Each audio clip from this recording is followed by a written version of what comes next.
We have our allies. It's a year out, just like that. Greetings to all of you.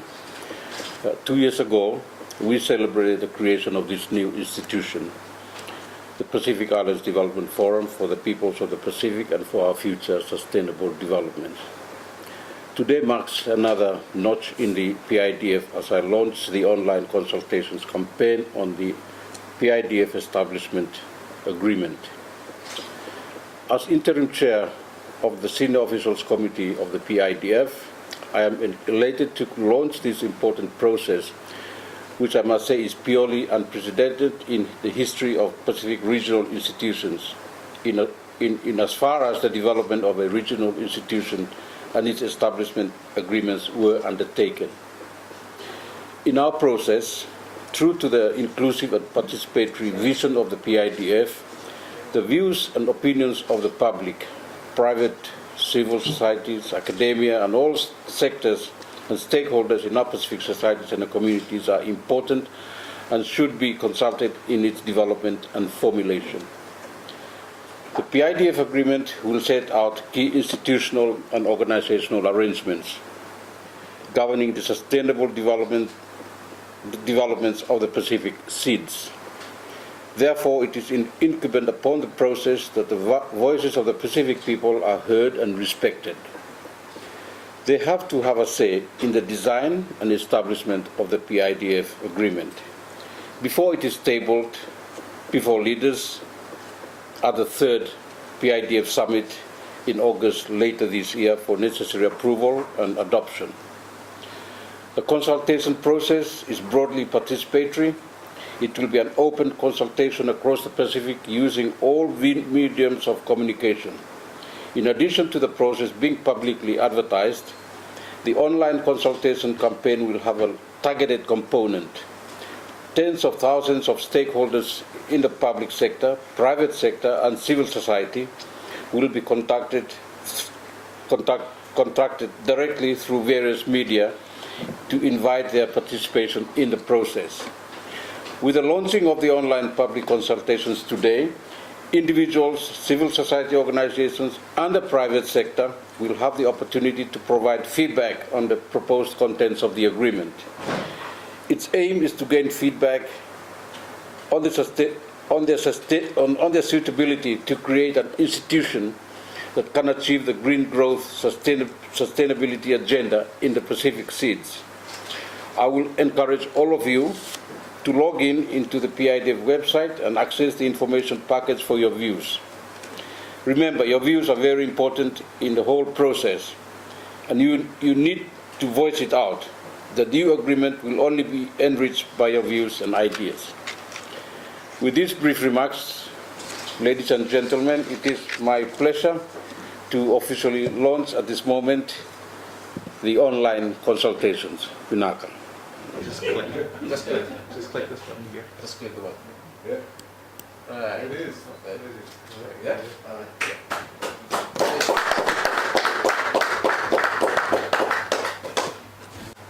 you just give a bit more details about how people can provide their feedback? Are we cut off time for feedback at a certain date when they can submit the application? Yes, the launching is done today, and we are allowing like 1 month for all views and submissions. All they need to do is to go to the PIDF website. They will see the discussion papers or the information pack in there that will help them, guide them through the process. And it's very user friendly, as you can see, and they can easily be accessible by all. It is done in such a manner that it has to be accessible by all.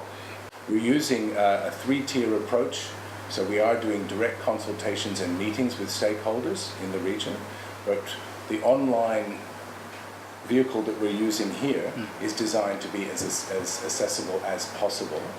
We would like everyone to be able to access it, and it's going to operate in a way that allows people to make written submissions, but also video submissions.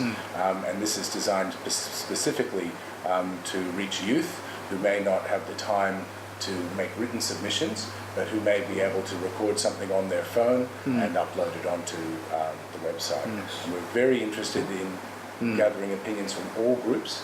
We're contacting people right across the Pacific, and we're going to ensure that we get as much feedback as possible before we move to the next stage where we'll draft an actual agreement. Any further question?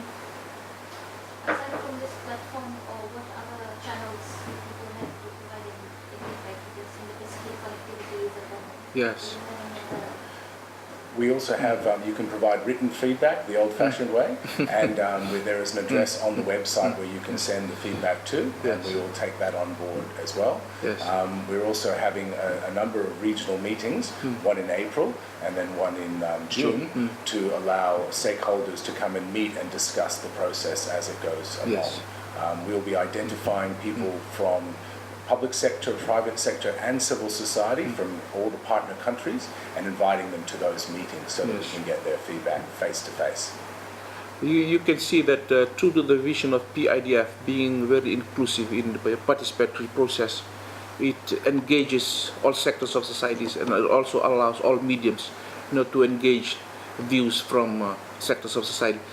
As Michael has alluded to earlier, that we will also be running 2 workshops, one in April. This is where they will look at the outcome of these online consultations. And then another one in June, where they will discuss the agreement, the draft agreement, which the consultant will be working between April and May and June to be able to put together for discussions. Our timeline is that by July the agreement should be ready and to be circulated to all member countries for them to undertake their own national processes like ratifications of the agreement. The objective is to, by the time of the 3rd summit in early August, the agreement has to be ready to be signed, because as you know, the agreement is the establishment agreement.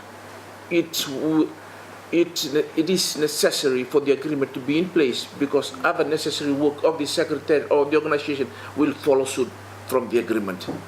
For instance, of the establishment of the strengthening, of the secretariat, the appointment of a full-time secretary general, and other processes that needs to be in place to enable the secretary to fully functional and operational.